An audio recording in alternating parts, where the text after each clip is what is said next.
आज बोलूया आपण दुधी भोपळा या भाजीबद्दल. वजन कमी करण्यासाठी दुधी भोपळा ही भाजी अतिशय उपयोगाची आहे.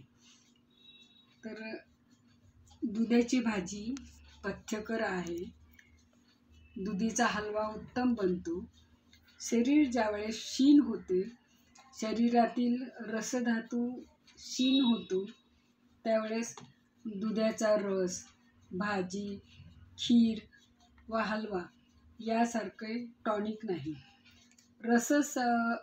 रसक्षय झाल्यामुळे मानसिक ताण वाढतं. त्यावेळेस दुधी भोपळ्याचा तुपात परतून घेऊन खीर करून खाल्ली तर हातापायाला भेगा, झोप अशांत अशा गोष्टीला उपयोग होतो. अतिस्थूल व्यक्तींना वजन कमी करण्यासाठी दुधी भोपळा खावा.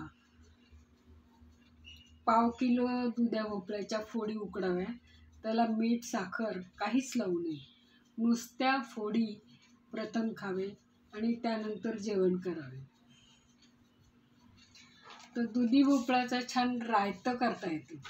आता दुधी भोपळ्याचे जर रायते करायचे असेल तर पाव किलो दुधी भोपळा स्वच्छ धुवून सालासहित बारीक किसावा.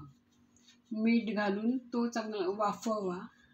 गार झाला की त्यात शेंगदाणे कूट, मोहरी पूड, थोडीशी साखर घालावी आणि नंतर मोहरी, हिंग व 2 हिरव्या मिरच्याचे तुकडे, हळद फोडणी ओतावी. थोडंसं दही आणि कोथिंबीर घालावी. हे दुधीचे रायते फार पौष्टिक आहे.